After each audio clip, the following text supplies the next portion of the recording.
আজকে আমরা Nelson Mandela এই প্যাসেজটির পরের অংশ দেখব।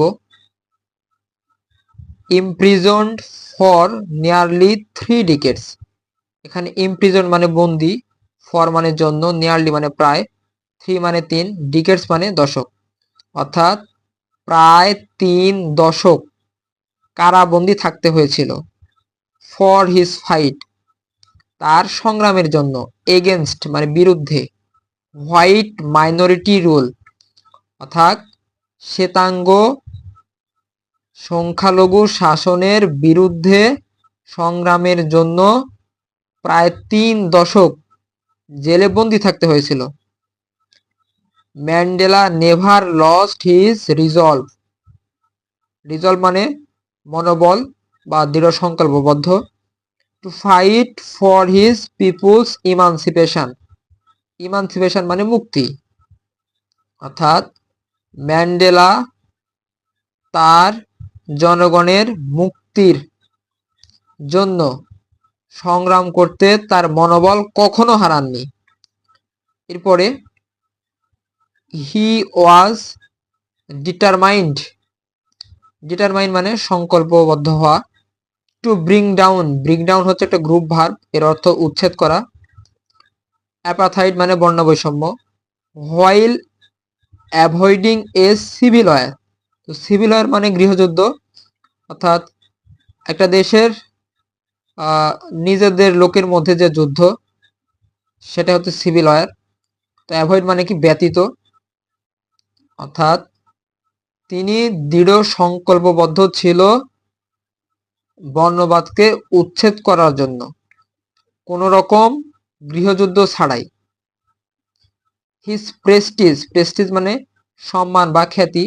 অ্যান্ড খ্যারিশমা, খ্যারিশমা মানে আধ্যাত্মিক শক্তি বা সহজাত দক্ষতা।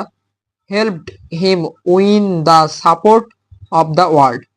সাপোর্ট মানে সমর্থন, উইন মানে জয়, অর্থাৎ তার সম্মান অথবা খ্যাতি এবং আধ্যাত্মিক শক্তি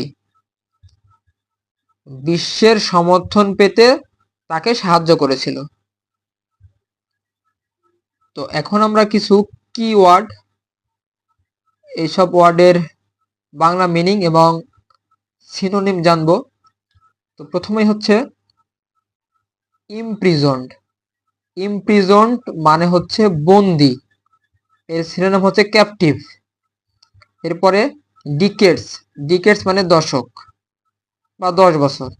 তো এখানে সিনোনিম হচ্ছে এ পিরিয়ড অফ 10 ইয়ার্স, অর্থাৎ এই পুরাটাই ডিকেডসের সিনোনিম আমরা হিসেবে ইউজ করব। এরপরে মাইনরিটি, তো মাইনরিটি হচ্ছে কি সংখ্যালঘু, অর্থাৎ এ relatively small group of people. এরপরে হচ্ছে কি রুল, রুল মানে কি শাসন। তো এখানে আমরা সিনোনিম হিসেবে দেখতে পাচ্ছি ডমিনেশন, ডিকটেশন, অ্যাক্ট, ল, ক্যানন। এরপরে রিজলভ, রিজলভ মানে প্রতিজ্ঞা বা সংকল্প। তো সিনোনিম হচ্ছে ডিটারমিনেশন, কমিটমেন্ট। এরপরে ইমানসিপেশন, ইমানসিপেশন মানে হচ্ছে মুক্তি, এর সিনোনিম হচ্ছে লিবারেশন। এরপরে ডিটারমাইন, ডিটারমাইন মানে প্রতিজ্ঞাবদ্ধ হওয়া, তো এর সিনোনিম হচ্ছে রিজলভ। এরপরে সিভিল ওয়ার, সিভিল ওয়ার মানে গৃহযুদ্ধ, অর্থাৎ একটা দেশের নিজেদের লোকদের মধ্যে যে যুদ্ধ সংঘটিত হয় সেটাই হচ্ছে সিভিল ওয়ার, অর্থাৎ এই war between citizens of the same country. এরপরে প্রেস্টিজ, প্রেস্টিজ মানে খ্যাতি বা সম্মান, তো এর সিনোনিম হচ্ছে কি রেপুটেশন, ফেম, কোডস, এমিনেন্স। এরপরে খ্যারিশমা, খ্যারিশমা হচ্ছে সহজাত দক্ষতা, তো এর সিনোনিম হচ্ছে অ্যালিউর। এরপরে সাপোর্ট, সাপোর্ট অর্থ সমর্থন, এর সিনোনিম হচ্ছে হেল্প, অ্যাসিস্ট্যান্স, এইড। তো আজকে এ পর্যন্তই শেষ। আর সামনের দিনে নেলসন ম্যান্ডেলা প্যাসেজের পরবর্তী অংশ নিয়ে আবার আলোচনা হবে। সবাইকে অসংখ্য ধন্যবাদ।